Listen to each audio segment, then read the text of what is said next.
Estamos hoje no 42º dia da exposição bíblica Filipenses, a Carta da Alegria. O tema de hoje é a salvação em ação com temor e tremor. Filipenses, capítulo de número 2, versículo de número 12. Como vocês podem ver, esse versículo é bem extenso. Eu poderia fazer ele em 2 semanas, mas para não ficar algo muito extensivo, eu vou seguir como temos feito, versículo por versículo, cada noite. Então eu compactei essa mensagem. De sorte que, meus amados, assim como sempre obedecestes, não só na minha presença, mas muito mais agora na minha ausência, assim também operai a vossa salvação com temor e tremor. Obrigado, ocupe o seu assento.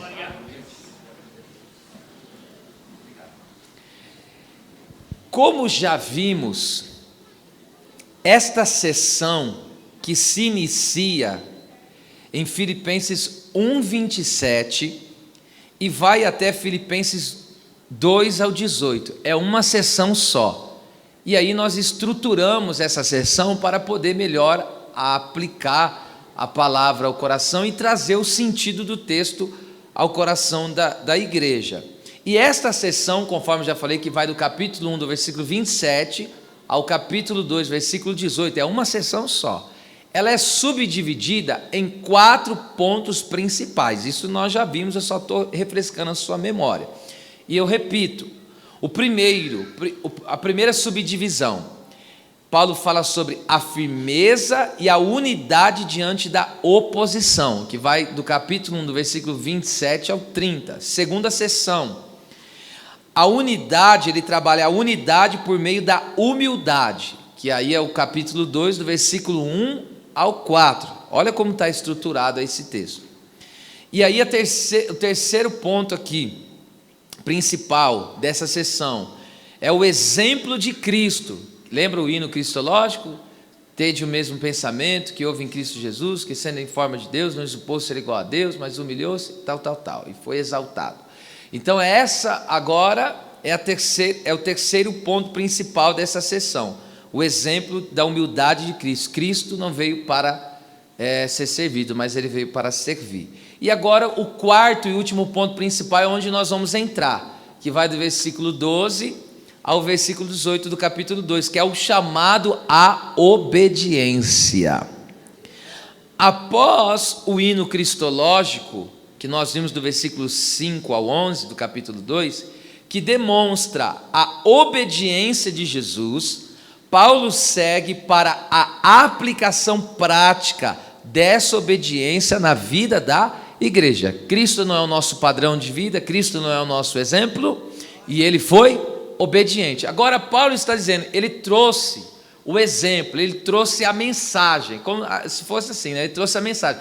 Agora ele vai dizer o que tem a ver conosco, qual é a aplicação prática da obediência de Cristo se nós somos cristãos. Então eu sei que Cristo foi obediente, eu sou discípulo de Cristo, então como que isso funciona na prática? É isso que ele vai falar agora. Então esse chamado à obediência é colocar em prática a sua vida cristã. É cristão? Então agora coloque em prática tudo aquilo que você aprendeu. Basicamente é isso. Vamos lá, o primeiro ponto. Esse versículo eu vou separar ele em 3.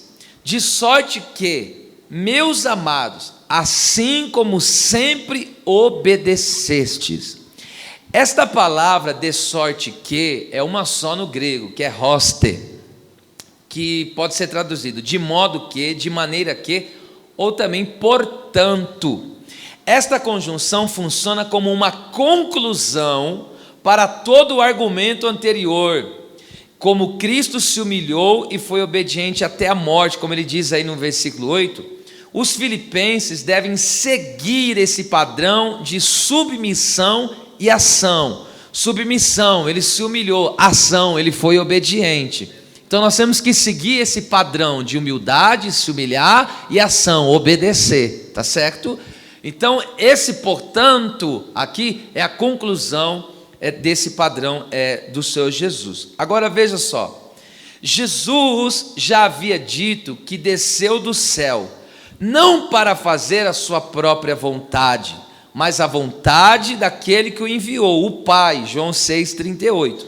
Aí vem a pergunta: e qual é o propósito de Jesus rebaixar-se à condição humilde e obedecer, além de nos dar o exemplo? Então, Cristo se rebaixou, se humilhou, ele foi servo de todos, ele foi extremamente humilde, o homem mais humilde, glória a Deus.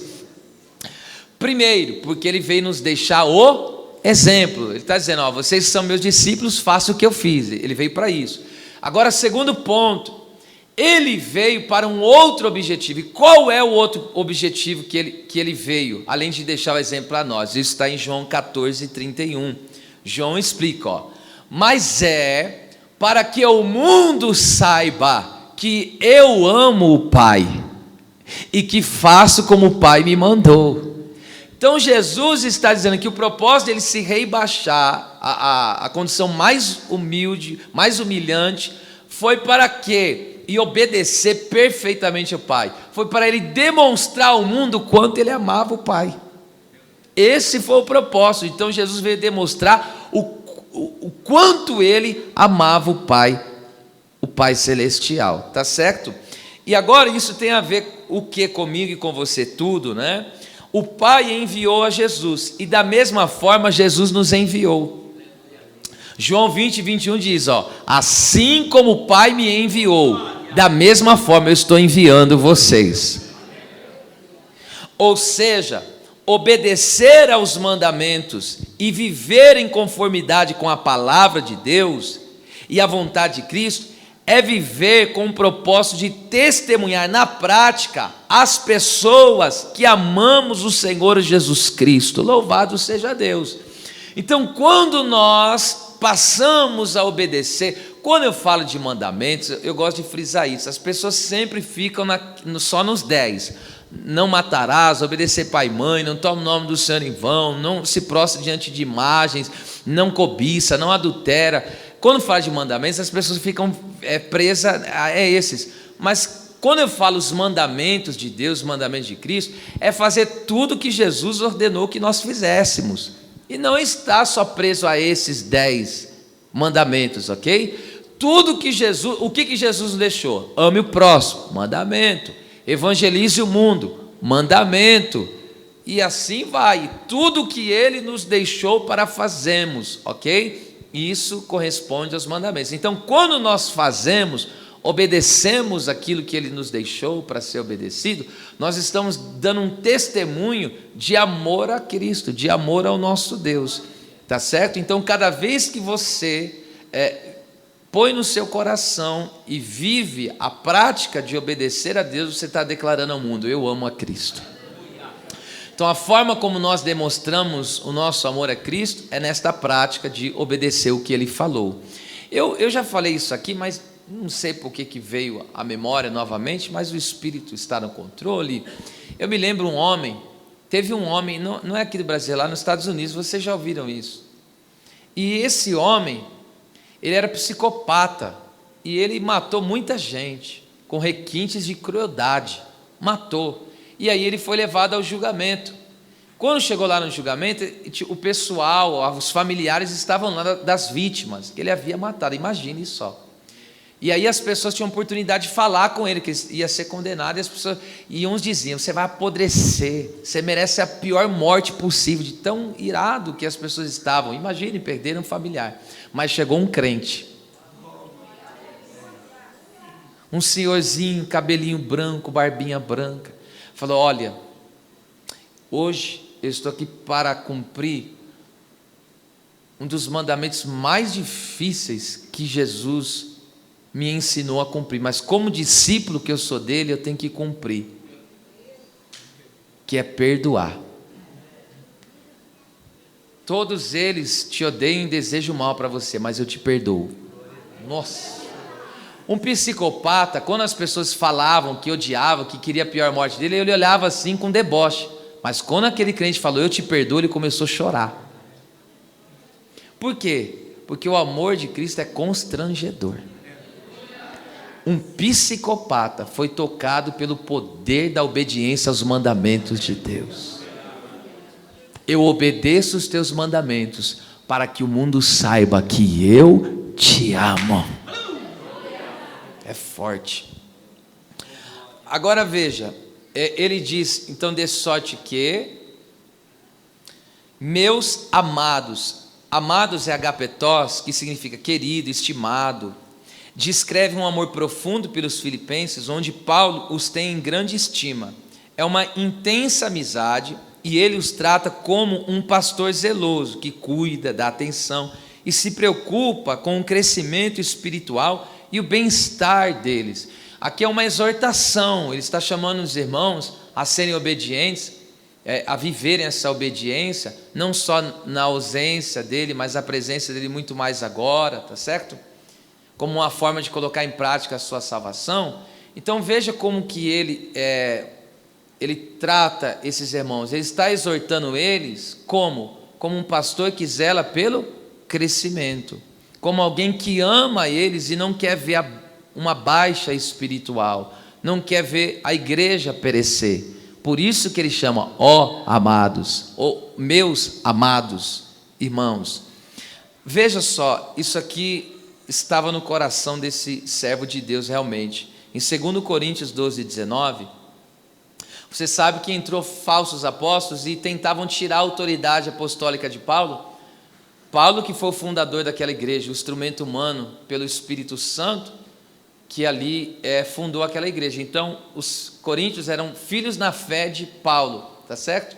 Só que se levantaram falsos apóstolos e agora perverteram o coração daquelas ovelhas, de tal maneira que eles não respeitavam mais a autoridade de Paulo. Então eles pendiam para o lado desses falsos apóstolos, que pregavam facilidades, outro evangelho, falava de outro Jesus, tudo distorcido das escrituras, mas porque era facilidade. E aí Paulo pegou e desceu o cajado neles, pegou forte com eles na palavra, ok? Mas por que Paulo pegou forte, exortou eles forte? Aí veja o que ele diz: cuidais que ainda nos desculpamos convosco, falamos em Cristo perante Deus, e tudo isso, ó amados, para a vossa edificação. Olha só que detalhe importante. Algumas pessoas se sentem ofendidas quando seus erros e pecados são confrontados. A verdade é que de natureza ninguém gosta de ser confrontado, ainda mais quando está errado, ok? Ninguém gosta de ser confrontado. Por isso que a Bíblia nos chama a humildade. E agora perceba só, Paulo está confrontando eles de erros, e não só erros, mas está confrontando eles a respeito dos seus pecados. E o apóstolo explica que não está buscando a aprovação dos coríntios. Ele está dizendo: eu não estou buscando a aprovação de vocês como esses falsos apóstolos que quer estar bem com vocês mesmo no erro. Eu não estou buscando aprovação, é isso que ele está dizendo. Não estou buscando aprovação e nem estou me justificando ou me desculpando por tê-los confrontado pela autoridade divina da palavra de Deus. Então ele está dizendo, com sinceridade, em união com Cristo, na presença de Deus, eu estou confrontando os pecados com amor e não com raiva, e buscando a edificação espiritual de vocês. Aleluia, glória a Deus. Então, verdadeiramente, as pessoas confundem muito, irmão, essa questão de amor. Amor verdadeiro, escute, é o que Paulo está dizendo. Eles não estão no pecado, mas ele está confrontando como? Com amor. Eles estão errados? Então, mas ele está confrontando como? Como alguém que está amando a alma deles, alguém que está amando a vida deles. E os falsos apóstolos, aqui nesse contexto, o que eles estão fazendo? Estão passando a mão. Está errado, mas está profetizando bênção. Está errado, mas está dizendo, não, vocês estão certos, entende? E está tirando a autoridade do apóstolo. É isso que os lobos fazem, trazendo para si. Porque Paulo queria o crescimento e o bem-estar deles. E os falsos? Só queria se aproveitar de algum benefício que eles poderiam dar. Então veja, que coisa tremenda. Glória seja dada ao nome do Senhor. Por isso que deve haver uma sensibilidade em nosso coração, em verdadeiramente ser sensíveis a ouvir a voz de Deus. Deixar com que a humildade de Cristo bata forte no nosso coração, a ponto de nós reconhecermos e entendemos que precisamos cada dia melhorar. Adiante. De sorte que, meus amados, assim como sempre, aqui é duas palavras no grego, kathos e pantote, que significa, a primeira, assim como da mesma maneira que, conforme. Essa palavra é usada para mostrar que algo está acontecendo conforme o padrão. Olha que lindo. E sempre significa em todo o tempo. Foca na frequência constante. Então, indiferentemente do tempo, do momento em que estamos vivendo, porque nós temos vários tempos. Eclesiastes 3, há tempo de sorrir, mas há tempo do quê? De chorar. Então, ou seja, há tempo de dias bons e tempos de dias maus. O que esse texto aqui está nos dizendo? Que os filipenses, mesmo nos momentos difíceis, eles não oscilavam. Eles não oscilavam, nem nos momentos bons, nem nos momentos ruins, mas permaneciam vivendo no padrão. Lembra Filipenses 1:27, que vocês se portem como cidadãos dos céus, dignos, como pessoas dignas do Evangelho, vivendo o Evangelho, ou seja, esse é o padrão de Deus para a nossa vida, o Evangelho de Cristo, a vida de Cristo, os ensinamentos de Cristo. Então, nós, o povo de Deus, os servos do Senhor, nós temos que andar conforme esse padrão. Quando? Sempre, em todos os momentos, porque tem momento que a gente quer dar chilique. As coisas não estão muito bem, quer dar chilique, quer enfiar os pés pelas mãos, já não quer mais seguir conforme a palavra, quer fazer do seu jeito. Então aqui Paulo está dizendo, vocês não variam, vocês não oscilam, vocês sempre permanecem na obediência, indiferente do momento que passam, permanecem obedecendo. Agora vem a pergunta, como obedecer a Deus e não satisfazer os desejos egoístas, vaidosos e pecaminosos da carne? Só há uma maneira, Gálatas 5,16, essa é a única maneira de nós verdadeiramente obedecermos em todo o tempo, com constância ao Senhor. Veja só como a gente é inconstante. Às vezes a pessoa está passando um período difícil, fala, aí ele desanima de congregar, ele não tem força de orar. Isso é desobediência. Quando eu deixo de fazer o que Deus mandou eu fazer, isso é desobediência. E quando eu não faço o que Ele mandou eu fazer, isso também é desobediência. Então, indiferente do momento que você passa, mantenha o padrão, continue no padrão que Deus te chamou para viver, do Evangelho, não oscile, permaneça obedecendo, as coisas não estão muito bem, agora também vou deixar de fazer. Não, meu filho, volta para o padrão.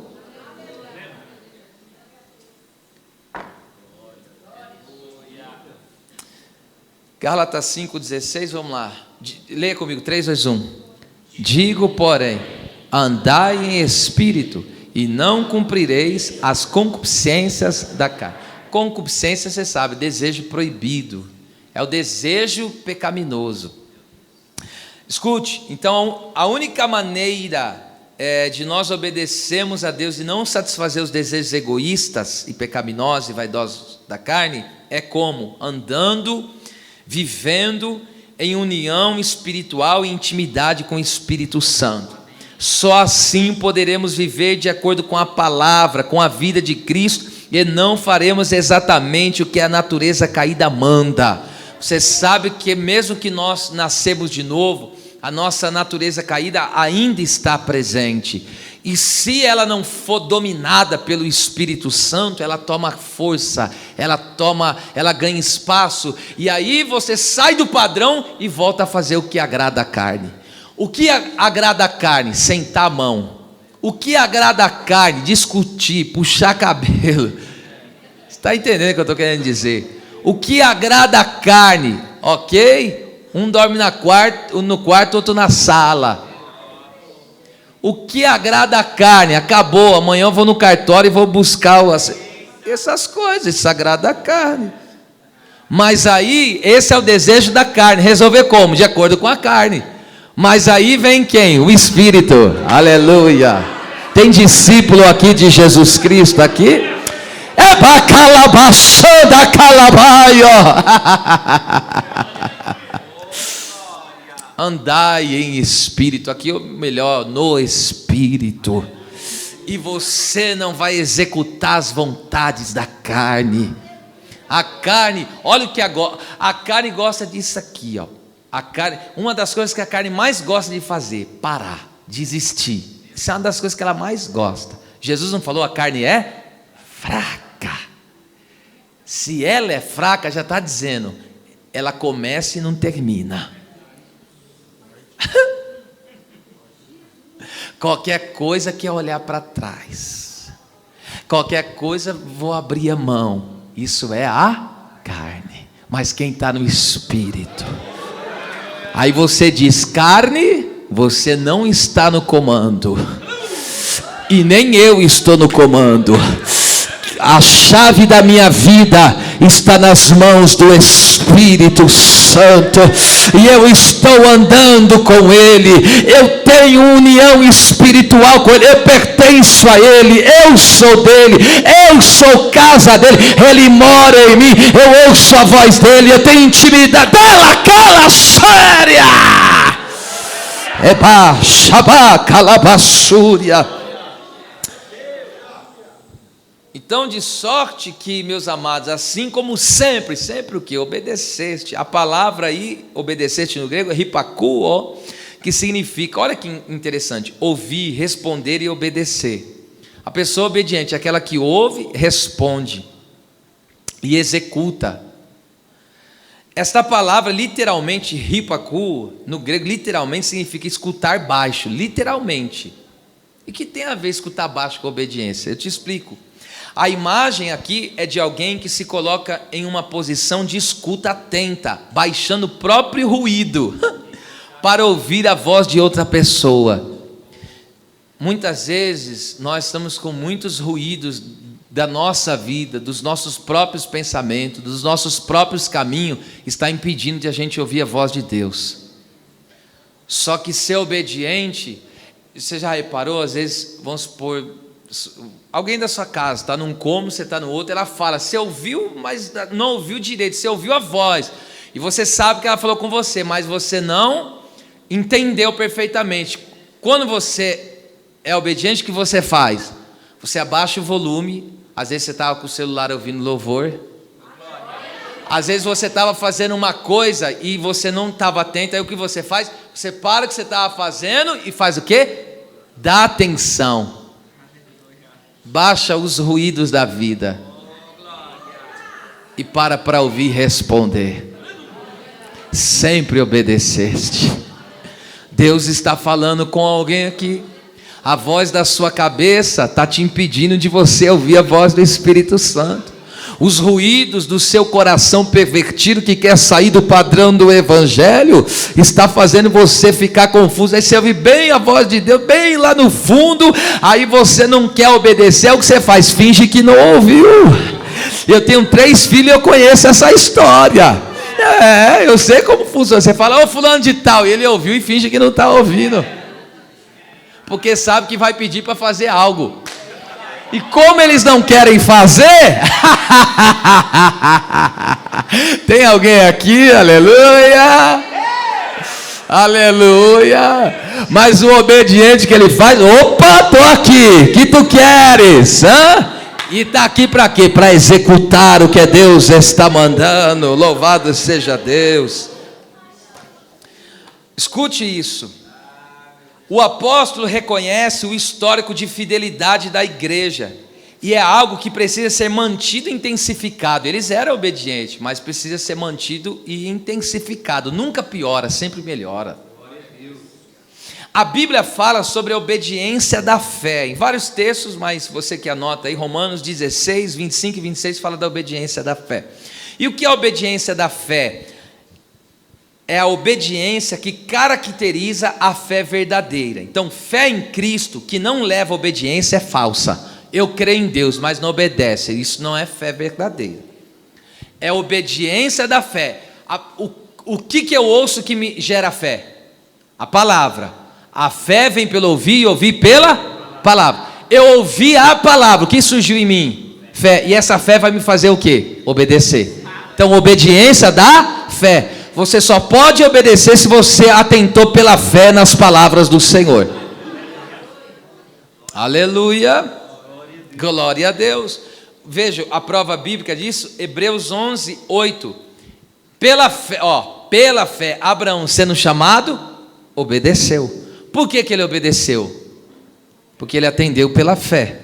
Deus chamou, a fé veio. O que ele fez? Colocou em prática. Obedeceu. Então vamos lá, eu creio em Deus, estou na presença de Deus. Você não obedece? Essa fé não é uma fé verdadeira. Precisa calibrar isso aí. Precisa rever essa maneira de viver a vida cristã. Vamos lá, que vai apertar um pouquinho, mas vai ficar bom, hein, agora. Obediência é se colocar totalmente sob o senhorio de Cristo. Não é você que manda, é Ele que manda. Não é você no controle, é Ele no controle. E passar a se dedicar totalmente a Ele. Isso é obediência na teologia paulina, tá certo? Nos escritos de Paulo. É estar sob, ou seja, debaixo do senhorio de Cristo. Você não é mais senhor da sua vida. Por isso que você não escolhe onde você vai estar. No sentido de que não é você que manda agora, é Deus que manda. Ok? E agora você passa a ter uma vida totalmente dedicada a Ele. Bem-vindo à vida cristã. Agora escute essa, Romanos 6,17, olha aí, ó. Olha o que Paulo diz, mas graças a Deus, é até gostoso falar essa palavra, é uma exclamação aqui, tá? Mas graças a Deus, que tendo sido servos, aqui é escravo do pecado. O que é escravo? É alguém que não tem direito, é alguém que não manda e é mandado. Só que aqui, ó, tendo sido escravo do pecado, obedeceste, olha lá, obedecestes, não é de qualquer forma, de coração, a forma, a um molde, a um modelo, a um padrão de doutrina. O que é doutrina? Ensino, a que fostes entregue. Jesus já nos entregou o padrão de ensino, o padrão da doutrina. E qual é? É o Evangelho, é a sua própria vida, é a mensagem de Cristo. Por isso que nós estamos aqui olhando para Ele, falando dEle, pregando a palavra dEle. Então escute isso aqui, que coisa tremenda, meu Deus, a respeito da obediência. Esse graças a Deus é a exclamação que celebra a libertação da escravidão do pecado pela graça do Senhor. E esta pessoa agora dá graças a Deus porque foi liberto do pecado. Não é mais o pecado que manda nele, como sabe aquela guerra, o bem que quero fazer não faço, o mal que não quero fazer. Isso acabou, graças a Deus, porque você já não é mais escravo. Essa é a exclamação. Ele celebra, graças a Deus que eu fui liberto da escravidão do pecado. Eita Deus, aleluia. Então repito, esse graças a Deus é a celebração da libertação da escravidão do pecado, pela graça do Senhor. E agora a pessoa vive uma mudança radical. A vida no Evangelho, a vida cristã não é uma melhora, é uma mudança radical. Por isso que começou da água para o vinho. É uma mudança radical, irmão. Radical. Não é superficial. É uma entrega voluntária e sincera. Veja o que ele falou. Obedecesse de que forma? De coração. Obedecesse não é superficial. É algo que está no profundo. Obedeceu de todo o coração. Obedeceste de coração, ou seja, uma entrega voluntária e sincera, a verdade de Deus, ou seja, o Evangelho de Cristo. Eu insisto, é os ensinamentos do Senhor, é viver a vida do Senhor, que é o padrão de ensino que molda a nossa vida. Jesus, Ele nos deu o padrão. O que é padrão? Está vendo essas cadeiras aqui, ó, por favor, ou essas aí que vocês estão sentados, você está vendo que não tem diferença nelas. Por quê? Dessas almofadadas e tem as outras também. Mas por que não tem diferença? Porque há um molde, há um padrão. É por isso que quem olha para Cristo, ou quem olha para nós, tem que ver o quê? Cristo, porque nós vivemos o padrão dele. Então Cristo está aqui, é nessa cadeira, representando. Não pode aparecer aquela, porque, entende? Ele já nos deu um padrão, ninguém consegue mudar esse padrão. O padrão já foi entregue, e agora o que a gente faz? Obedece de coração ao padrão. Ah, mas por causa disso eu fiz assim. Obedece o padrão. Obedece o padrão, meu querido. E não tem como errar. Por isso que eu amo a palavra de Deus, porque na palavra não tem quem escapa. Não tem como errar. Ah, mas eu acho assim. Você não acha nada, tem forma. Ah, mas eu penso que tem que ser assim. Você não pensa nada, você tem que pensar de acordo com Cristo, de acordo com a palavra. Ah, mas poderia ser assim. Não, não poderia ser assim. Tem que ser do jeito que ele já deixou. Esse evangelho tem forma. Ebacaxada calassúria. Ele já tem forma. E ainda, a obediência a Jesus inclui submissão ao líder. Aqui pega, hein? Por meio de quem Cristo fala. Eu vou ler, Filemão 1:21, capítulo único, verso 21. Ó, qual que é o contexto aqui? Onésimo era um escravo de Filemão, um homem rico e crente. Onésimo fugiu da casa dele e provavelmente saiu saqueando, levou alguns bens materiais. Esse Onésimo teve um encontro com o evangelho através da vida de Paulo. Paulo pregou, ele se converteu. E agora detalhe, Paulo conhece Onésimo e Filemão, porque Filemão também foi Paulo que ganhou, e Onésimo foi Paulo que ganhou para Jesus também. Só que agora os dois estão encrencados, porque Filemão pode dar cabo, ele pode entregar como ele era escravo na época, ele poderia mandar dar cabo da vida do escravo. Só que agora, o que Paulo fala? Isso aqui, ó: escrevi-te confiado na tua obediência, sabendo que ainda farás mais do que digo. Porque o que Paulo pediu para ele? Recebe Onésimo. E recebe como? Como o meu coração. O que Paulo está dizendo para Filemão? Perdoa ele. Perdoa ele. Ele te lesou, ele te prejudicou. Perdoa ele. E faz o quê? Recebe ele com amor. Olha o que Paulo fala. Eu estou confiando no quê? Na tua confiado, né, na tua obediência. Obediência o quê? Obediência a Cristo, obediência ao evangelho. Sabendo, olha o que ele está dizendo: você vive uma vida excelente, você vai fazer mais do que eu estou pedindo.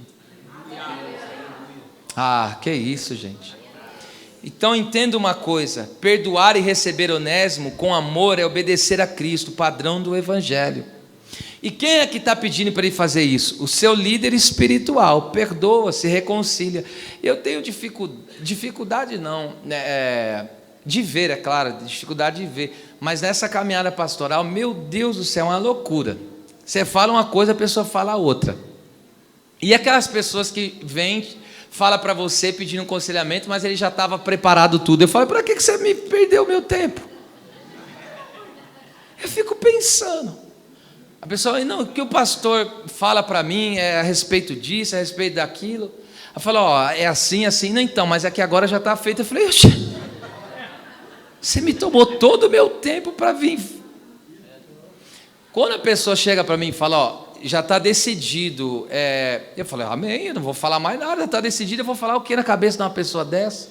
Agora, qual que é o seu parecer como meu líder? Opa, aí é diferente. Tem pessoas que pedem permissão, tem pessoas que já falam que vão fazer. São dois níveis diferentes. Então existem pessoas que falam: ó, qual que é a vontade do Senhor? Aí eu vou dar o meu parecer como líder e vou dentro da palavra. Agora eu falo: não, já estou decidido, é isso que eu vou fazer. Vai lá, cabeça dura, faz do teu jeito. Então, se é Senhor da sua vida, vou fazer o quê? Mas o padrão é o quê? É o evangelho. Aí a gente confronta e faz biquinho.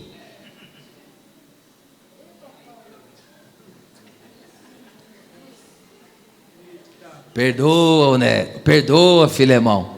Perdoa e recebe com amor ainda, hein? Qual que é o padrão do evangelho? É o que Paulo está querendo dizer para Filemão: o que Jesus fez por você? Você fez coisa pior. Jesus te perdoou, te recebeu com amor. Braço aberto com amor. Então o que Cristo fez por você, ô Filemão, faz agora com Onésimo.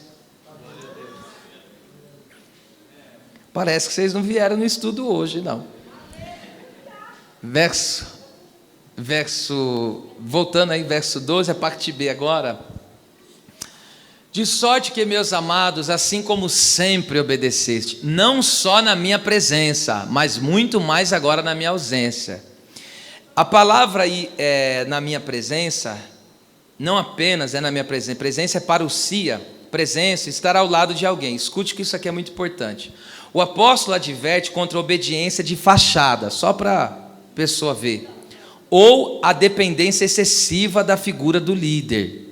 Eu vou dar um exemplo aqui, segundo Crônicas 24, 2, o 17 e o 18. Olha só, aqui está falando de um rapaz, Joás, da linhagem de Davi, da tribo de Judá. Ele começou a reinar com 7 anos. Ele não tinha autonomia assim, porque ele era criança, mas tinha supervisor com eles, ok? Tinha alguém auxiliando, esse alguém era crente, era o sacerdote Joiada. Olha só, e fez Joás o que era reto aos olhos do Senhor, então ele foi obediente. Todos os dias, olha o detalhe, todos os dias do sacerdote Joiada. Então quando o texto está dizendo, olha lá, que ele foi reto, ele foi obediente aos olhos do Senhor, mas aí o texto dá o detalhe, até que tempo que ele foi obediente? Até os dias do sacerdote Joiada. Agora olha o que aconteceu, porém depois da morte de Joiada, vieram os príncipes, os outros lideranças de Judá, e prostraram-se perante o rei, e o rei os ouviu. Mas para que eles vieram falar com o rei depois da morte de Joiada? Aqueles descrentes, aqueles desviados que estavam no meio do povo, que não queria compromisso com Deus, e falou, muda a mensagem, vamos sair desse padrão, esse evangelho aí está muito pesado, vai. Olha lá, e deixaram a casa do Senhor, Deus de seus pais. Só até aí tá bom? Agora veja, que coisa lamentável. A obediência de Joás era superficial e apoiada na dependência de homens, por isso ele fracassou. O homem passou, como ele estava apoiado em homens, a obediência dele estava vinculada a homens, os homens passaram, e aí a obediência dele também passou. Por isso que nós temos que entender o que? Nossa obediência é profunda quando está enraizada em Cristo Jesus. Assim não dependeremos de figuras humanas para estarmos firmes no Evangelho. Tem gente que só caminha, se você mandar 30 mensagens, 50 oração e 120 dias de intercessão. Tem gente que só leva uma vida cristã, de estar no culto, de perseverar, só você ficar, vai. Irmãos, chega uma hora que a gente fica até enjoado, aí você tem que ficar, vai, oh meu Deus. E não é aquele que em determinado momento fraqueja e falha, a gente tem que ir atrás, é claro, mas estou falando daquele que já está manjado, já está viciado no negócio, e ele não está enraizado em Cristo. Você está entendendo o que o texto está dizendo? Vocês não obedeceram só na minha presença. Tem gente que só obedece quando alguém está do lado. Paulo está dizendo, está dando testemunho da fidelidade deles. Vocês não obedeceram só quando eu estava aí. A obediência de vocês não era de fachada. A dependência de vocês não estava em mim. Vocês me obedeciam como líder de vocês, mas porque vocês amavam a Cristo. E quem ama a Cristo tem responsabilidade com os homens. Mas a nossa fé não está apoiada em homens. Os homens passam, mas a palavra de Deus permanece. Se o seu cristianismo, você precisa de alguém ficar te empurrando toda a vida, você está fracassado, está fraquejando. Tem que enraizar em Jesus. Os homens vão passar. Por isso que todo líder não, entre aspas, né, que pastoreia o povo para si, a hora que ele sai da igreja, o povo sai junto. E ainda ele se alegra. Olha, eu saí, o povo, ninguém quis ficar, e ele se alegra. E por que se alegra? Porque estava pastoreando para ele. Mas a função de um servo, uma serva de Deus é levar as pessoas para Cristo, depender de Cristo, olhar para Cristo, estar firmado em Cristo. O joiada passa, mas o Jesus que você serve permanece. Joiada é uma benção? Claro que é uma benção, nos ensinou tantas coisas. Joiada é os líderes que Deus levanta, são uma bênção, e nós olhamos para eles como homens de Deus, os respeitamos e os amamos, mas a nossa fé não está apoiada neles, a nossa obediência não depende da presença deles. E se um dia eles faltarem? Aí Joás pega e fala: só obedeço o dia que o meu líder está por perto, só participo das coisas quando eu vejo que ele está lá. Só estou dando um tempo para você pensar, viu? Vamos lá.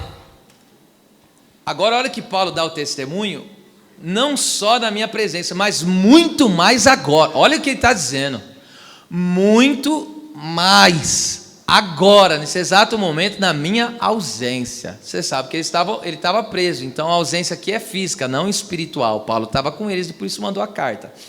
Agora, observe isso. No caso a ausência aí aprecia o estado de estar longe de um lugar. A maturidade cristã é provada quando o líder não está por perto. Eu vou repetir. A maturidade cristã é provada quando o líder não está por perto. A distância do apóstolo deve ser um estímulo para que eles assumam a responsabilidade direta diante de Deus.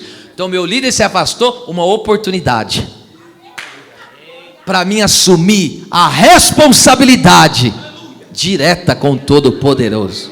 Olha que coisa maravilhosa, oh meu Deus. Aí na vida cristã não tem aquela história, o gato sai e os ratos fazem a festa. Não tem isso. Na vida cristã não tem isso, ok? A ausência física de um líder não deve diminuir a espiritualidade da igreja, mas revelar o seu nível de maturidade. Glória seja dada ao nome do Senhor. Por isso que eu digo, a pessoa, quando a obediência dela está enraizada em Deus, o pastor, o líder dela está vendo, está trabalhando toda a finca, não está vindo, está trabalhando mais, está fazendo mais, está honrando mais, está se dedicando mais. Sabe por quê? Porque ele está mostrando: eu não faço isso para eles, acima de tudo eu estou fazendo para aquele que me chamou.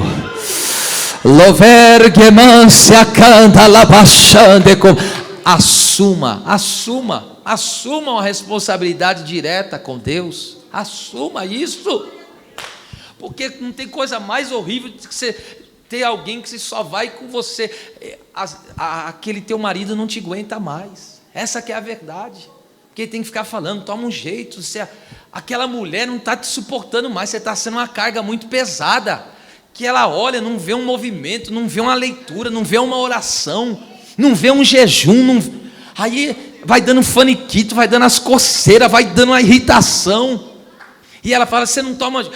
Pelo amor de Deus, pelo amor de Jesus Cristo, estou falando pelo amor dele mesmo, faça pelo amor, obedeça. Não precisa ninguém ficar dando tapinha nas costas, dizendo: ai, como você é o bilulu de Jesus.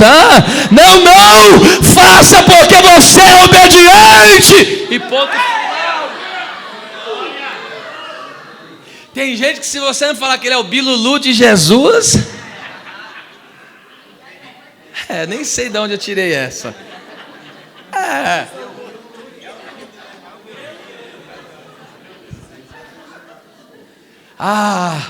Se não falar, não, você é isso, é aquilo, pare. Por isso que eu tenho o costume, vocês já viram, acabou o congresso aqui, alguma festiva, você já viu falando: eu agradeço fulano de tal, porque quem faz e acabou, e não está nem aí por ser nome citado. Esse negócio de gente que tem necessidade de aparecer, de ser mostrado, isso aí está por fora, viu? Isso é só fachada, hein? Quem faz que nem Davi, está de trás da malhada, ninguém está vendo, mas ele está dando a vida pelas ovelhas. O leão veio, o urso veio, mas quem é, meu filho? Quem que falou para ele cuidar daquelas ovelhas? Foi o pai. Ninguém está vendo, mas ele está lá fazendo aquela obra. E como Deus recompensa, hein? Novamente, eu vou dar esse exemplo, e por isso que eu digo novamente, porque é muito forte, não que eu não tinha outro, mas é pertinente repeti-lo. A exemplo dos recabitas, a obediência profunda agrada e louva a Deus. Olha, o povo judeu, eu estou falando um povo da aliança, o povo que recebeu a lei, o povo, o chamado povo de Deus, estava rebelde. E agora, ou seja, não obedeciam o que Deus ordenava. Deus pega e fala para o profeta Jeremias: Jeremias, eu vou dar um exemplo de obediência para você agora. Vai lá nos recabitas, pega ele, leva eles na casa do Senhor e nas câmeras do vinho, que fala de prazer, da bebida mesmo. Vai lá e fala para eles beber à vontade, para eles se esbaldar e tomar suco à vontade. Vai lá. Aí o que aconteceu? Jeremias foi lá, irmão, pensa numa mesa farta. Estou encurtando a história.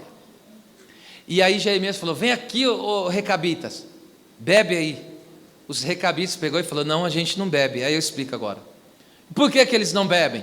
Obedecemos, pois, a voz de Jonadab, filho de Recabe, nosso pai, em tudo quanto nos ordenou, de maneira que não bebemos vinho. Olha lá, versículo de número 10.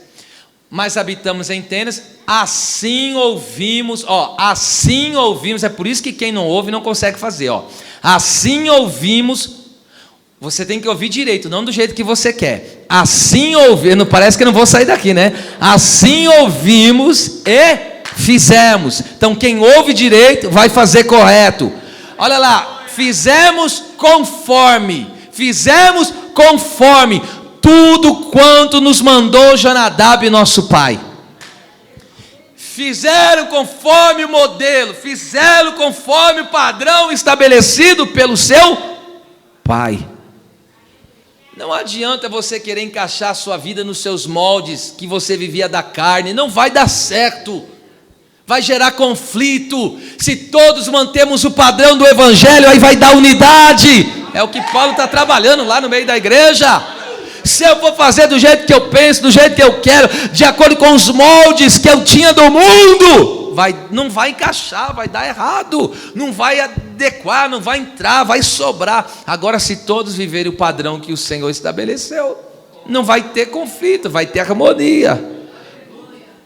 Oh meu Deus, Jonadab, o que me espanta, Jonadab, o pai deles, morreu, e depois de 200 anos da ordem, quantos anos? 200 anos, não é 200 dias. Jonadab deu essa ordem 200 anos fazia. O pai deles havia morrido fazia 200 anos. O pai morreu, mas a palavra permaneceu. Vocês estão aqui não. A palavra dele ainda é obedecida, a ponto de Deus tomar a obediência deles como exemplo para o povo da aliança, os judeus. Escute, na ausência do líder, eles ficaram firmes na palavra. Agora imagine só, irmão, você fala uma coisa numa semana, na outra tem gente já saindo. Agora, olha só, 200 anos passou de geração, de pai para filho, de filho para pai. E eles continuam o quê? No mesmo padrão. O evangelho já foi nos dado, não tem como mudar o padrão do evangelho. Aí você chega e fala: não, Deus vai ter que se enquadrar do jeito que eu quero, do jeito que eu penso. Não vai dar certo isso aí. Ele já estabeleceu o molde. Entra nesse molde, entra nesse padrão e começa a obedecer do jeito que Ele está ordenando que seja obedecido. E com muito mais agora, muito mais. Não está vendo, está ausente, mas agora eu vou obedecer muito mais agora. Glória a Deus. Oh Deus, nos ajuda a viver essa maturidade. Vamos começar a concluir? Verso 12, a parte C. Assim também, oh Deus, operai, algumas traduções está desenvolvei a vossa salvação com temor e tremor. Aqui está. Essa palavra operai a vossa salvação, é a palavra operai, no caso é katergadzomai. significa realizar, executar. Pode ser traduzido assim, ó, coloque em ação, em prática, sua própria salvação. Este texto trata da forma como as pessoas salvas vivenciam a sua salvação. Como que as pessoas salvam, vivem a sua salvação? Obedecendo o Evangelho. Obedecendo os mandamentos de Cristo. Pastor, como que eu coloco a minha... Eu sou salvo, e agora? Como que eu vou colocá-la em prática? Obedecendo o Evangelho. É isso aí que esse texto quer dizer, tá certo? Agora escute. E obedecer aqui o Evangelho é buscar a unidade por meio do exemplo da humildade de Cristo. Lembra? Ambição egoísta, vaidade pessoal. Agora Paulo dá o exemplo de Cristo, que ele foi obediente, o texto diz, até a morte, ou seja, foi obediente e essa obediência levou ele à morte. E como também ele foi obediente até o fim, é claro. Mas agora perceba, Paulo está falando o quê? Qual que é o problema que está ali na igreja? Por causa da ambição egoísta, da vaidade pessoal, está um brigado com o outro, está um com rixa com o outro. Então Paulo está dizendo, coloca a sua salvação em prática. E o que é colocar a salvação em prática? Obedecer o Evangelho. No Evangelho tem divisão, irmão? E aqui então é isso que ele está trabalhando. Obedecer o Evangelho é estar em unidade. Pega essa aí, ó. Oh meu Deus. Então obedecer aqui o Evangelho é buscar a unidade por meio do exemplo da humildade de Cristo. Isso significa que os filipenses devem interromper qualquer rixa entre eles, qualquer contenda entre eles, qualquer desavença entre eles, qualquer mal-estar entre eles. O tempo presente deste verbo em grego indica uma ação contínua, um processo que dura a vida toda. O que é isso? Se eu fui salvo, eu vou colocar a minha salvação em prática todos os dias da minha vida. Eu vou demonstrar minha salvação na prática, em obediência ao Evangelho de Cristo. Enquanto eu estou fazendo a vontade de Deus, obedecendo a palavra de Deus, eu estou dizendo, eu sou salvo, e estou colocando a salvação na prática. É isso que ele está dizendo. Oh meu Deus. Aqui entenda uma coisa, nós recebemos a salvação gratuitamente. Então, aqui no caso, operai a vossa salvação não significa que eu com obras vou ganhar a salvação, não tem nada a ver. Significa que nós recebemos a salvação de forma gratuita. Deus nos deu graciosamente e recebemos pela fé. Agora devemos colocá-la em prática, obedecendo o Evangelho do Senhor Jesus. Um exemplo prático exemplo aqui do que é colocar em prática a salvação. Um exemplo tão simples que vocês vejam só. Lucas 18, o Zaqueu. Olha isso aqui. Lucas 19:5, perdão, eu que coloquei errado aí. 19:5. Olha o que diz o texto. Quando Jesus chegou àquele lugar, olhando para cima, viu-o e disse, Zaqueu. Então quem que encontrou Zaqueu? Jesus. Não foi Zaqueu que encontrou Jesus, foi Jesus que encontrou Zaqueu. Não é nós que buscamos a Deus, primeiro é Deus que nos busca, depois nós buscamos a Ele. É graça, ok? Agora veja, Jesus fala para ele, desce depressa, porque hoje eu vou repousar na tua casa. Olha, vamos adiante. E apressando-se, desceu e recebeu com júbilo. Esse júbilo é a alegria da salvação. Ele falou, Jesus, agora tu és o meu Senhor, agora tu és o meu Salvador, agora tu és o dono da minha vida, agora quem manda em casa é o Senhor que manda. E vendo todos isso, olha o que o povo fez, murmuravam dizendo que Jesus entrava para ser hóspede de um pecador. Ele era um pecador, e conforme os publicanos eram mal vistos, por quê? Porque eles defraudavam o povo. Para você ter uma ideia, o Império Romano cobrava 100, vamos lá, trazendo para o nosso português aqui, cobrava R$100 do imposto. O que os publicanos faziam? Cobrava 150, 50 eles muqueavam no bolso. Então eles eram uma raça terrivelmente ignorada. Uma, porque traíam seu próprio povo, porque trabalhava para o Império Romano, e segundo, porque lascava a mão. Então, quando Jesus está entrando na casa dele, o povo olhou e falou: olha lá, vai pousar na casa de um pecador. Mas Jesus veio salvar essas coisas mesmo. Agora veja isso aqui. Veja como a salvação entrou nele. Veja como ele foi salvo e agora passou a colocar em prática a salvação dele. Começou a operar a salvação dele. Veja, está aqui, claro. Levantando-se Zaqueu, disse ao Senhor: Senhor, eis que eu dou aos pobres metade dos meus bens. E se em alguma coisa tenho defraudado alguém, o restituo. Por que não 5, não 6? Por que ele está dizendo que vai restituir 4 vezes? Porque estava prescrito na lei: quando alguém roubar um boi, devolve 4. Então, quando Zaqueu recebe a salvação, o que está no coração dele? Vou cumprir a lei, vou obedecer a lei, vou obedecer a palavra, vou obedecer a vontade de Deus. Veja, acabou de ser salvo, está colocando em prática a salvação. Eu não consigo entender. Tem pessoas que dizem que são salvas, continuam bebendo, continuam fumando, continuam prostituindo. Põe em prática.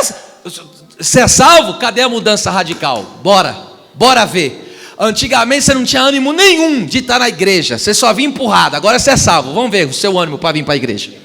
Vamos ver o seu ânimo para congregar. Não tem ânimo não? Tu não é salvo coisa nenhuma, isso é balela. Porque a salvação verdadeira, a pessoa é salva, a primeira coisa que ela faz, já desenvolve a salvação, já coloca em prática a salvação. Era maconheiro, era farinheiro, era bebedor de cachaça, passava 2, 3 dias, gastava tudo, era agarrado no copo de pinga. E agora?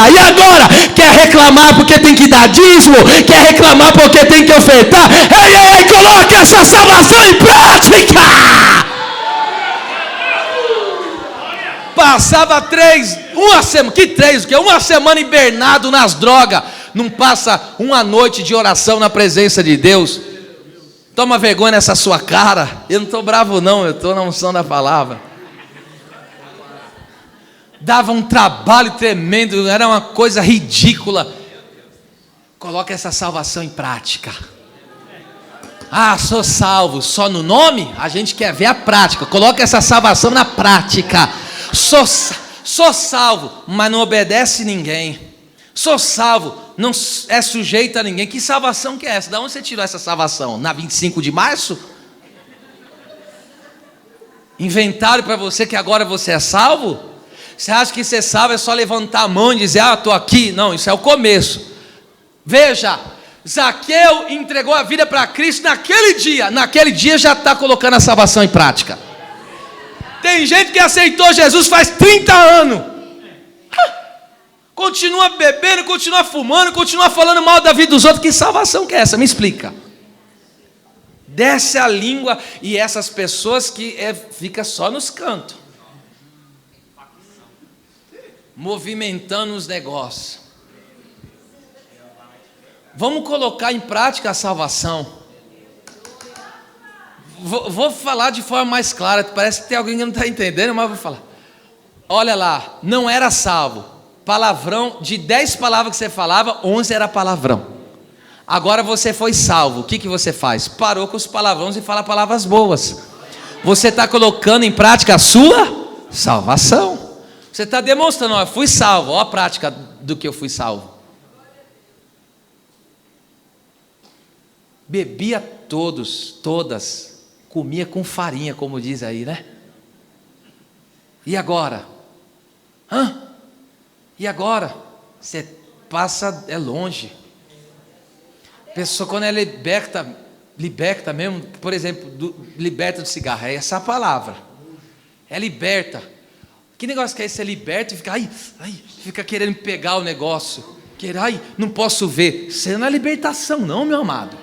Libertação, meu querido, pessoa que fumava, ela sente o cheiro do cigarro, ela sente ou não sente nojo? Nem aguenta ver. Pessoas que tinham, que era da noitada, da balada, do vucu-vucu, da bagunça toda. Quando está passando perto de um negócio assim, ela sente, ai Deus, ela tem nojo daquilo. Por quê? A salvação se manifestou. Será que dá para a gente entender, pastores? Pessoas que foram salvas, mas gostam ainda de estar em ambientes pecaminosos, gostam de estar em ambiente de treva. Fala para mim, de onde você tirou essa salvação? Ó, Zaqueu, Jesus entrou na minha vida. Senhor, do que chamavam ele? De mão leve. Do que chamavam ele? De ladrão. Vou restituir. E para mostrar que eu não sou apegado ao dinheiro, eu vou dar metade ainda para os pobres. Veja o que Jesus falou, verso 9, está aqui. Vocês estão aqui ou já foram embora? Leia comigo, 3, 2, 1. E disse-lhe Jesus: hoje veio salvação. Aleluia. Quando eu sei que a salvação entrou na minha vida, quando eu tenho um desejo de obedecer. Quando o meu coração é transformado, porque era um lobo, agora sou ovelha. Era um bode, agora sou ovelha. Há uma mudança radical. Era uma serpente, agora é ovelha. E o impressionante, hoje, tanta gente aqui nessa igreja teve que viver essa palavra da obediência. Irmão, parece uma coisa, eu fico assim maravilhado. Deus me faz viver a palavra que eu vou ministrar. É uma coisa assim, fora do normal. E não é nada programado. É tudo um negócio que Deus faz. É impactante. Eu estou assim maravilhado, sabe? Maravilhado. Porque existem situações, entende? Que alguém vem falar com você e você pega falando, não, você pode ir. A outra chega e fala, não, você não. Aí você vai falar, mas por que? Irmão, é um mistério. Deus trabalhando na vida das pessoas, Deus agindo. Para quê? Para ver onde está o quê? Se ver que Deus está revelando se a pessoa é salva ou não. Você está entendendo? Escute, se você não consegue obedecer o Evangelho, significa que você ainda não foi salvo. Pastor, estou preso ainda, estou agarrado nos vícios ainda. Então você precisa deixar a salvação entrar. Ah, não consigo sair disso. Oh, meu amado, salvação é um resgate. Salvação é te tirar das trevas e te trazer para a luz. E como que Deus faz? Deus arranca com raiz e tudo. Deus não deixa uma mãozinha, um pezinho lá não. Deus arranca você inteiro. Se nós não confessarmos e reconhecermos isso, não tem como Deus trabalhar na nossa vida. Se continuar com essa arrogância aí no coração, não tem como Deus trabalhar. Ok? Entra no padrão do Evangelho. Glória a Deus. Você vê quando alguém quer compromisso com Deus. Eu me lembro quando cheguei no Evangelho. Tem coisas que é uso e costumes. Por exemplo, chegou assim, as pessoas chegavam para mim falando de uso e costume. Ó, pastor não gosta disso aí não. Novo convertido, ó, aqui. Irmão, eu sem problema nenhum. Sem problema nenhum, eu abri mão. Mas por quê? Porque a palavra entrou no coração, o Evangelho entrou no coração. Você não vai ter dificuldade de obedecer, ok? E olha que eu estou falando nem de questões bíblicas, eu estou falando de questões de uso e costumes. Por que não? Porque quando o Evangelho entra, você não tem dificuldade em obedecer. Você recebe uma nova natureza. Quando você estava na carne, o que era normal? Desobediência. Agora que você está no Espírito, oh, louvado seja Deus. Eu acredito que nós temos que reforçar as nossas orações. Eu estou dizendo de experiência pastoral. Nós temos que reforçar as nossas orações e pedir conversões verdadeiras. Tem pessoas que estão sendo só convencidas pelos homens, que está na igreja é melhor, mas não convencida pelo Espírito Santo do pecado, da justiça e do juízo. Tem pessoas que foram convencidas, é melhor estar na igreja, porque ali Deus abençoa e eu também depois não vou para o inferno. Então ele foi convencido de que é algo bom, algo melhor. Só que não há uma convicção no coração dele. E por isso que eu digo, continuam naquelas práticas pecaminosas, continuam nos jogos, continuam no adultério e continuam desenfreado, continuam com desejos contrários. Agora vamos lá, o Evangelho entrou, o que eu faço? Vou colocar em prática a salvação. Era um caloteiro, agora vou ser o bom pagador. Era um mentiroso, agora vou falar a verdade. Oh, pera lá, é colocar em prática a salvação. Vamos lá, adiante. Meu Deus. Então escute, eu repito, né? Então, Percebam, Zaqueu colocou em prática a salvação que acabara de receber graciosamente, ou seja, perdoar, abandonar o pecado, os vícios, ajudar, contribuir, amar e cuidar do próximo, acabar com as contendas e se acertar entre os irmãos, é executar, é colocar em prática a salvação recebida da parte de Deus. Ok? Então, pastor, não estou conseguindo sair desse pecado. Deixa a salvação entrar. Esse vício ainda me domina. Deixa a salvação entrar. Porque quando a salvação entra, uma mudança acontece. E aí você recebe um novo coração. E o novo coração é inclinado a fazer o quê? Obedecer. Na nossa ainda, que nós temos a natureza caída em nós, ainda, a carne quer ainda se levantar e falar, não, faz do teu jeito, e bate o pé. Mas aí, como você é um discípulo de Jesus, aí você fala, Ele é o meu Senhor, estou debaixo do senhorio dEle, então eu sou dedicado a Ele, então eu vou obedecer o que Ele falou. E às vezes para obedecer a Cristo, você sofre. Às vezes para obedecer a Cristo, você padece. Às vezes para obedecer a Cristo, você tem que engolir seco, mas você é discípulo. Vamos lá, para encerrar. E como que essa salvação tem que ser operada? Com temor e tremor. Vamos lá, temor, phobos, que é reverência, descreve um profundo respeito, uma santa reverência e atitude de humildade por Deus. Não podemos viver de qualquer jeito diante daquele a quem todo joelho se dobrará e toda língua confessará. É o que Paulo está dizendo, não viva desconjuntado, não viva fora do padrão do Evangelho, porque todos compareceremos diante dele. Há um contraste entre os filhos de Eli, Ofni, Finés e Samuel a respeito do temor a Deus. Bem breve, 1 Samuel 3, 8 e 10, eu vou citar para vocês. Escute, a história que o texto é muito longo. Acontece o quê? Ofni e Finés era filho do sumo sacerdote Eli, o pastor da igreja da época, tá? E esses filhos de Eli eram os biscateiros, me perdoa a palavra, mas essa é a questão. Eles eram uns biscateiros, por quê? Além de roubar as ofertas, as gorduras, que a Bíblia diz, a gordura era de quem? Do Senhor. Você sabe que a parte mais gostosa da carne é onde está localizado o quê? A gordura. Então Deus dizia, essa parte é minha. Essa parte é minha. E aí o que eles faziam? Com um garfo de 3 dentes, a hora que os homens colocavam a gordura, eles pum! Pegava. Aí os homens falaram, não, mas essa gordura é do Senhor, por que você está pegando que é do Senhor? Aqui é assim mesmo, filhos do sacerdote. E o Eli olhava para aquilo, não denunciava o pecado dos filhos, deixava os filhos ter oportunidade da igreja, mesmo no pecado. E aí o que aconteceu? Deus só estava olhando, e o texto diz, e o povo desprezava o altar, por causa de Ofni e Finés. As pessoas olhavam a corrupção do altar e falavam, eu lá quero ser ministro, eu lá quero viver uma vida com Deus, olha como que está isso aí.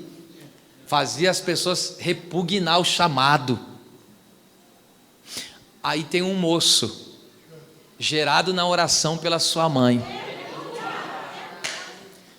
Aquela mãe que falou, o filho que me der não é meu, eu dou para ti. Ela foi lá, desmamou ele, entregou. Ele cresceu, veja, Samuel cresceu no meio da corrupção, daqueles sacerdotes corruptos, mas não se tornou um corrupto. Nasci num lar todo tortuoso e fica colocando desculpa nisso aí, para de bobagem, tá? A escolha é sua. Veja, Ofni e Finés não valorizaram o pai que tiveram e a oportunidade que tiveram, mas o Samuel. Porque quando os que têm direito à oportunidade rejeitam, Deus coloca outro no lugar deles. E aí vem Samuel, o que acontece? A voz chama, Samuel! E aí primeiro ele vai até ali, porque a voz de Deus é parecida com a do teu pastor, tá certo? Ele foi até ali, falou, o senhor me chamou? Falou, não te chamei não. Aí foi lá, isso aconteceu, você sabe, né? 2 vezes. Aí o Eli entendeu que quem estava falando com ele era Deus, só que o Samuel estava confundindo a voz de Deus com a voz do pastor dele. Só que ele era um homem experiente, Eli, e falou assim, quando você ouvir a voz de novo, Fala assim: fala, Senhor, porque o teu servo ouve. E o texto diz que quando ele foi chamado, primeiro ele disse: eis-me aqui, olha lá, eis-me aqui. E depois ele declara essa palavra: fala, Senhor, porque o teu servo ouve. Olha o que é desenvolver a salvação com temor. Enquanto uns estavam na casa de Deus, com fornicação, saindo com uma e com outra mulher, se prostituindo, tocando na onde não era para tocar, mexendo onde não era para mexer e causando divisão no meio de Israel, tem um menino se consagrando, tem um menino se santificando, tem um menino em oração. Oh meu Deus do céu! E aí o que Deus fala com ele? Deus fala: estou para fazer um negócio em Israel, vou abater a casa de Eli, vou matar os filhos dele, mas eu tenho um negócio com você. Olha, é temor, porque aqueles homens não temiam a Deus. Veja, estavam num ambiente de culto, mas desprezavam. Deus está falando forte aqui, viu? Estavam filhos de crente, estão num ambiente de culto, porque os pais lhe encaminharam, mas vocês, de fato, não vivem esse temor do Senhor. Cuidado. Esses moços é a prova de que tem que haver cuidado, tem que haver muito cuidado. Aleluia. Agora Samuel, em contrário desses Ofni e Finéias, o que ele fez? Samuel estava à disposição para ouvir e obedecer a voz do Senhor, e foi instrumento de renovação na congregação, porque Ofni e Finéias, quando o calo apertou, os filisteus se levantou, o que eles correram? Vamos atrás da arca. Só busca a Deus na luta, só busca a Deus quando o calo aperta. Aí, enquanto ele estava lá com as menininhas, eu não sei porque eu estou falando assim, essa palavra tem endereço aí, viu? Estava lá com aquelas bagunças, aí Deus nada. A hora que estava lá tocando nas coisas do altar, nada, né? Aí quando os filisteus se levantou, ficaram com medo. Deus, foram pegar a arca. Pegaram a arca, mas a arca não foi com eles. Foram atrás da presença, mas a presença falou: até agora vocês me abandonaram, vocês me desprezaram, agora se vira.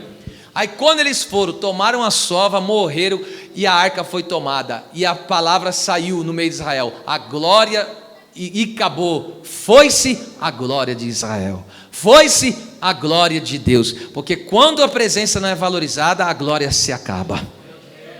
E aí a glória foi embora, a glória de Deus abandonou, os filisteus tomaram conta de tudo, mas Deus foi lá e feriu os filisteus. E agora o profeta Samuel, aquele que servia o Senhor com temor, que colocava a salvação em prática com temor ao Senhor, pegou e falou: convertei-vos. 1 Samuel 7 em diante, versículo 3 propriamente dito: convertei-vos ao Senhor, se voltai para o Senhor, e Deus vai se voltar para nós. Naquele dia ele colocou aquela famosa pedra de auxílio, Ebenezer, e ele disse: até aqui nos ajudou ao Senhor. A sujeira, o pecado foi lançado fora de Israel, e a presença de Deus voltou, a glória de Deus voltou, o poder de Deus voltou, e Deus pelejou pelo seu povo. Os filisteus que vinham derrotando, agora não derrotaram, porque a presença de Deus se agigantou na vida do seu povo.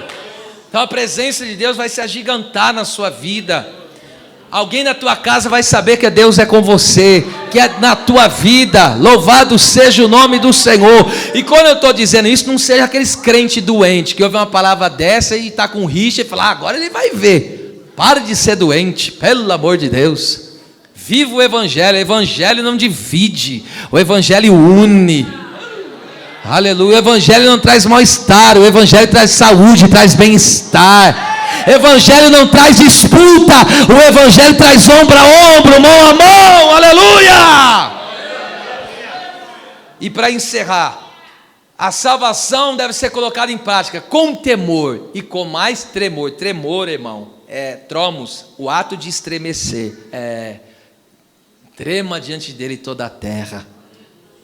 Significa a consciência da própria pequenez diante de Deus, o reconhecimento de uma responsabilidade imensa e a seriedade do chamado divino de viver de modo digno do Evangelho. Existem pessoas que promovem divisão e mal-estar no meio da igreja e não se dão conta de quão perigoso isto é. Quão perigoso isso é? Você que gosta de ficar pelos cantos falando dos outros, isso é perigoso. Você está contrariando, você está desobedecendo o Evangelho. Você que gosta de levantar falso, levantar calúnia, você que gosta de divulgar as desgraças dos outros, isso é contra o Evangelho. Você que não se contenta com a sua vida, mas gosta de cuidar dos outros, isso é contra o Evangelho. Isso traz divisão, isso traz mal-estar, isso traz problema. É perigoso. Por que é perigoso? Olha lá, segundo a Tessalonicenses 1:8, todos juntos, encerrando, lendo, 3, 2, 1. Como labareda de fogo, tomando vingança dos que não conhecem a Deus e dos que não obedecem ao Evangelho de nosso Senhor Jesus Cristo. Deus não só vai tomar vingança dos incrédulos, dos que rejeitaram a sua palavra, mas também daqueles que não quiseram obedecer ao Evangelho. Ok? Então o Evangelho está aí para quê? Para ser obedecido, não está aí de enfeite. Deus nos deu o Evangelho para obedecer. Percebam, a verdadeira fé põe em prática a salvação obedecendo ao Evangelho de Jesus Cristo. Então vamos parar com os nossos achismos, vamos parar com, eu penso, não, vamos parar com isso. Eu penso sim, mas de acordo com a palavra. Eu penso sim, com a mentalidade de Cristo. Ok?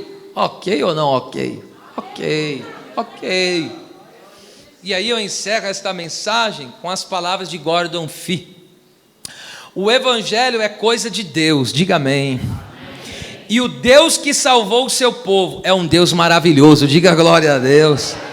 Assim, colocar em ação a salvação que Deus lhe deu, deveria ser feito com um sentido de santa reverência e maravilha diante de Deus, com quem nós nos relacionamos. É por isso que eu digo, para um crente fiel, ouvir essa palavra, uma alegria, um regozijo rejubilante. Mas para aquele que não está na obediência do Evangelho, está com a cara que nem a traquinas, a cara de bolacha desse tamanho, e não está aguentando, que apanhou feito o pandeiro no corinho, de tanto que apanhou aqui da palavra.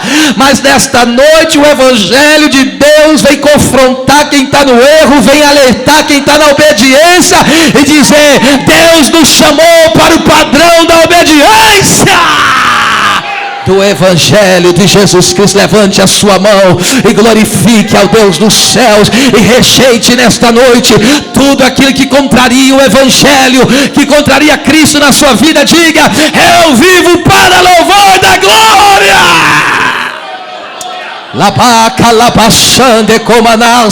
Eu estou encerrando esta palavra e eu vejo Deus entrando em casas hoje aqui. Eu vejo Deus entrando em lares hoje aqui. Hoje a desavença vai sair pela porta dos fundos, porque o Evangelho está entrando pela porta da frente. O Evangelho está metendo o pé em tudo hoje. Tudo que é pecado, tudo que é vício, tudo que é tranqueira. E a mensagem está entrando e está dizendo: eu vou viver, eu vou reinar na sua vida.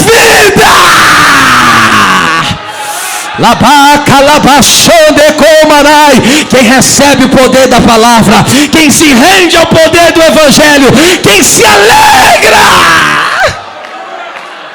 Ema siminância canta la passúpria comanai. Oramande canta la passúria. Eu estou com a palavra na ponta da língua aqui. Não se assuste, você que está me ouvindo aí agora, não se assuste, que se ao sair dessas portas você vê uma mudança, não é uma melhora, é uma mudança radical nesta pessoa. Ela vai mudar radicalmente, vai ser de fato da água para o vinho, das trevas para a luz. Por quê? Porque o Evangelho está entrando, o poder da palavra está entrando, haverá transformação.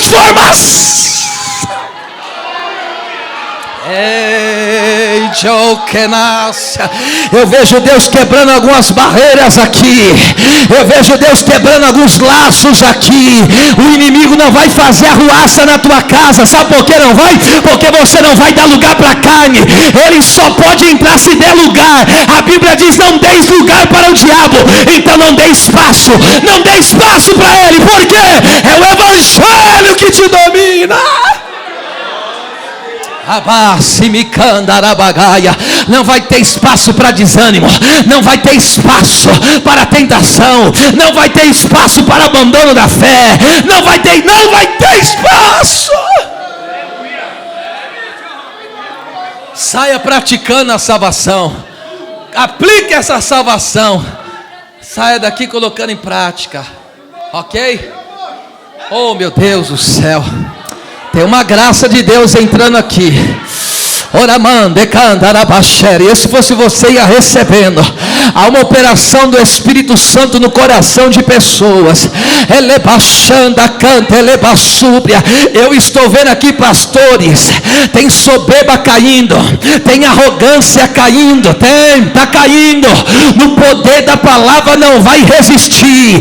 Esse negócio que estava enrustido aí nesse coração não vai permanecer, porque você não está aqui para obedecer de fachada. Você não está aqui por vaidade pessoal, só para conquistar espaço e fama. Você está aqui para servir, você está aqui para obedecer, você está aqui para dar glória a Deus. As palmas louvem a Jesus.